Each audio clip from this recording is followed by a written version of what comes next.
Have you ever wondered how disagreements shape our relationships and if they are as detrimental as we often perceive them to be?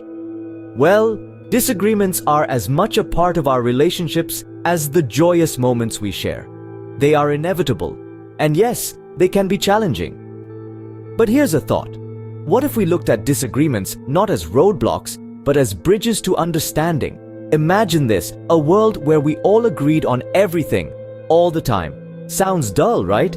Disagreements add spice to our relationships, making them more dynamic and interesting. More importantly, they provide an opportunity for growth. When we disagree, we challenge our own perspectives and open ourselves up to the possibility of learning something new. And when handled with respect and empathy, disagreements can actually deepen our connections with others, fostering a greater understanding and appreciation for our differences. So let's not fear disagreements, but rather learn how to navigate them skillfully. Now you might be asking, how do we handle disagreements in a way that strengthens our relationships rather than damaging them? The answer lies in a few key strategies that we can all learn and apply. Let's delve into them. First up is active listening. This is more than just hearing the words that are being said. It's about understanding the emotions behind those words. It's about giving your full attention, showing empathy, and not interrupting. You're not just waiting for your turn to speak. You're truly trying to grasp the other person's perspective.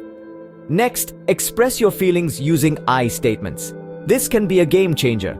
Instead of saying, "You're wrong" or "You make me feel," try saying, "I feel" or "I think." This subtle shift in language can prevent the other person from feeling attacked and becoming defensive. It's a way of taking responsibility for your emotions while communicating your viewpoint. Thirdly, seek to understand before being understood. This is all about putting your ego aside. It's about valuing the relationship more than being right. Ask questions. Show curiosity.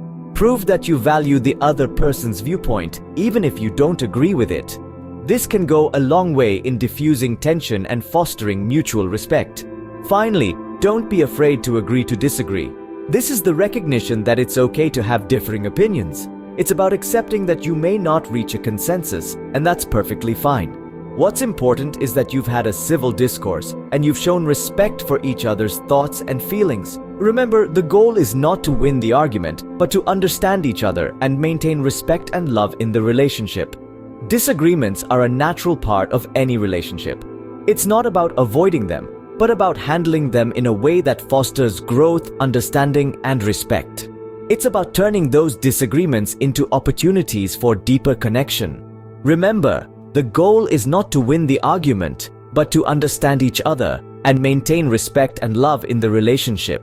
But what happens when we simply can't find common ground? Is there a way out? Well, there's an art form known as agreeing to disagree. It's not about surrendering your beliefs or compromising your integrity. It's about acknowledging that we all have unique perspectives shaped by our experiences, and that's okay. Imagine a world where everyone thought the same way, held the same opinions. It would be pretty monotonous, wouldn't it? Our differences make us who we are. They enrich our conversations, challenge our thinking, and often lead to growth. So, when we come across a situation where we're at odds with someone, it's not the end of the world or the relationship. It's an opportunity to demonstrate respect for the other person's viewpoint, even if you don't agree with it. Remember, it's not about who's right or wrong. It's about understanding, acceptance, and respect. Agreeing to disagree can often be the bridge between maintaining harmony and causing unnecessary conflict. Let's quickly summarize what we've learned about disagreements and relationships today. We started with understanding the impact of disagreements.